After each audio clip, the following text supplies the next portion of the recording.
Was there anything more you wanna? I just wanted to say Happy New Year. We're happy to be back, and we're so excited for the rest for the future. Mm-hmm.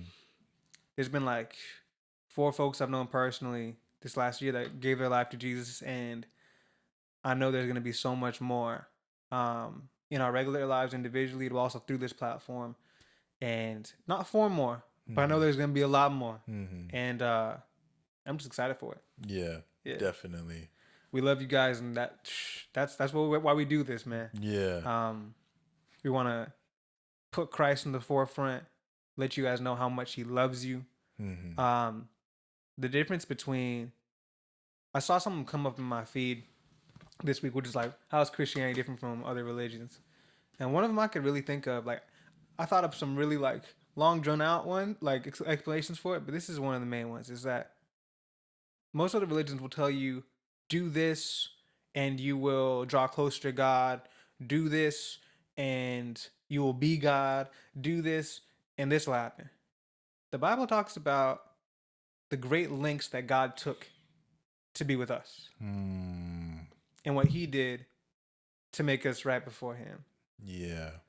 When we didn't know Him, when we were yet sinners, He knew us in our mother's womb too. Mm-hmm. He knew us when everyone else rejected us. He knew us when we rejected Him. But He died for us and Yeah. has been pursuing us ever since. You know, it's a whole different dynamic. Our God is such a beautiful God. Yeah. I would say look at how those other religions how they treat their enemies Mm, because Christianity's love that enemy. yeah, Like it's that's a big thing. a completely different stance. And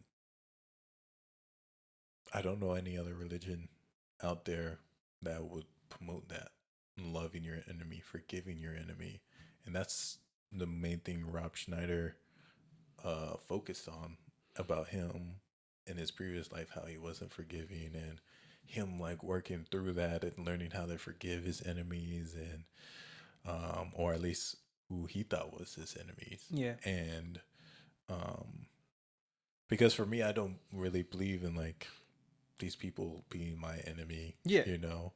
And They're our so, brothers or sisters. yeah. Yeah, And so we wrestle not with the flesh. And so, um, and God modeled it for us, right? He mm-hmm, loved us. mm-hmm, We love Him because He first loved us. yeah. But yeah, um, and people are just being used by these powers, Yep. being used by Satan. And that's another thing with the whole Lil Nas X interview and how people were, oh, he's being vulnerable, he's being open. Before I didn't, this guy was a troll to me, but now after this, and in my mind, it's like he's a child of God being used by Satan as a Mm-hmm. tool for Satan. You can be vulnerable, yeah. We can all be vulnerable, Mm-hmm. but even while we're vulnerable, we can give you a message that is not bringing you into truth, Mm-hmm. right? Again, I think there was two powerful aspects out of that he gave out some nuggets, but Mm-hmm. if you're just seeking for spiritual signs, you'll get them, but they're not all from God. Mm-hmm. There are there are spiritual forces that seek to destroy you, and there are spiritual powers that are seeking to give you life Mm-hmm. and life more abundantly. Yeah. And those ones are serving God, Mm-hmm. the God of the Bible. You know.